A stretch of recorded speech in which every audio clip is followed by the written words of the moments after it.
In the bustling automotive heartlands of Europe, a storm was brewing. For years, European car makers had enjoyed a stronghold on their home turf. Their factories churning out vehicles that defined luxury, reliability, and innovation. But now, a new player had entered the scene, one that threatened to overturn the established order: the Chinese electric vehicle, EV. It all started with a quiet invasion, the kind that doesn't make headlines at first. Chinese companies like BYD, SAIC Motor Corp, and Geely began exporting their electric cars to Europe. And what they brought with them was more than just new technology. Their cars were priced so competitively that European brands from Volkswagen to Renault found themselves scrambling to keep up. The sleek designs and cutting-edge technology of these Chinese EVs, coupled with their affordability, began to turn heads among European consumers. The challenge was clear: adapt or be outpaced. As the European automotive giants watched their market share dwindle, the European Commission decided to step in. The Commission, which had always been the guardian of fair competition in the EU, was not about to let its car makers be overrun without a fight. An investigation was launched into the subsidies that Beijing was reportedly providing to its car industry, subsidies that allowed Chinese EVs to be sold at prices that undercut European models. The findings were damning. Beijing was accused of distorting the market, giving its car makers an unfair advantage. The response was swift. The European Commission announced plans to impose additional tariffs on EVs imported from China. Tariffs that could go as high as 36.3%. This was more than just tax. It was a lifeline for European car makers struggling to compete. Companies like BYD, SAIC Motor Corp, and Geely were now facing significant barriers to entry in the European market. But this was not a one-sided battle. Among the affected was Tesla Inc., a Western manufacturer with a substantial stake in China. Tesla's Chinese-made cars, which had found a growing market in Europe, would now face an additional 9% duty. While this was less than what the Chinese companies were facing, it was still a blow to Tesla's ambitions in Europe. The tariffs were designed to protect Europe's domestic brands, but they also carried the risk of sparking a trade war with Beijing, one that could have far-reaching consequences.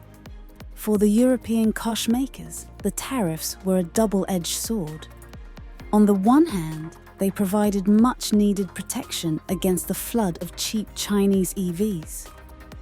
On the other, they raised the specter of retaliation from China.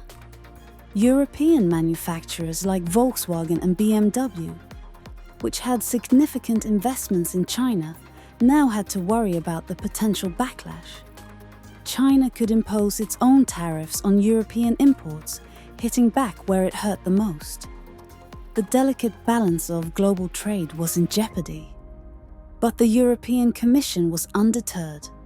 They had seen what happened a decade earlier when European solar manufacturers were outmaneuvered by Chinese rivals. The solar industry had been decimated, and Europe was determined not to let history repeat itself. The stakes were too high. The EV market was not just about cars. It was about the future of transportation, about who would lead the charge in the green energy revolution. Chinese EV brands were no strangers to competition. BYD, which had started as a humble battery maker, had poured billions into researching and developing EV technology. Its vehicles, like the Seal sedan and the upcoming Seagull hatchback, were already making waves in Europe. NIO, another Chinese contender, had established a strong presence in several European markets, earning top safety ratings and building a loyal customer base. XPeng, too, was expanding rapidly. bringing its flagship G9 SUV to European shores. These brands were driven by more than just a desire to sell cars. They were seeking to escape the price wars and economic slowdowns in their home market. Europe, with its affluent consumers and ambitious environmental goals, was the perfect target. The European Union's plan to phase out combustion engines only made the market more enticing. But as the Chinese brands expanded, they faced the same challenges as their European counterparts. The growth of the EV market in Europe was slowing, and with subsidies being cut and inflation rising, consumers were becoming more cautious. For the European manufacturers, the competition was fierce. The likes of Volkswagen, Renault, and Stellantis were racing to develop more affordable EVs to fend off the Chinese invasion. Volkswagen was betting on its ID.7 sedan and the upcoming €20,000 EV to regain its footing. Renault was preparing to launch the R5 E-Tech City car, hoping to capture the budget-conscious market.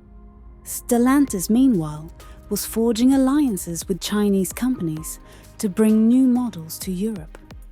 But the road ahead was fraught with uncertainty. As Europe and China squared off, the question loomed large. How far would Beijing go to defend its car makers?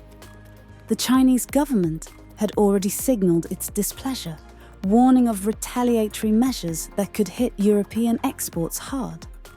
The possibility of tariffs on European luxury cars, agricultural products, and even brandy was on the table. China could also restrict the export of crucial materials like lithium, which European manufacturers relied on for their batteries. The European Commission knew it was playing a dangerous game, but it was a game it had to play. The future of the European automotive industry, and by extension the continent's economic future, was at stake. As the dust settled on this latest trade skirmish, one thing was clear. The battle for the EV market was only just beginning. Europe and China were locked in a high-stakes contest that would shape the future of the global automotive industry for years to come. As the story unfolded, it became evident that this was more than just a clash between companies or even countries. It was a battle of ideologies, a test of which economic model would prevail in the 21st century. Would it be Europe's commitment to fair competition and innovation, or China's strategy of state-backed expansion? The answer would have profound implications, not just for the car industry, but for the global economy as a whole. In the meantime, the streets of Berlin, Paris, and Rome would be the proving grounds for this new generation of electric vehicles. And as European consumers made their choices, they would be casting their votes in a much larger contest, one that would determine the future of transportation and the balance of power in the world economy. The road ahead was long and uncertain, but one thing was for sure: the journey had only just begun.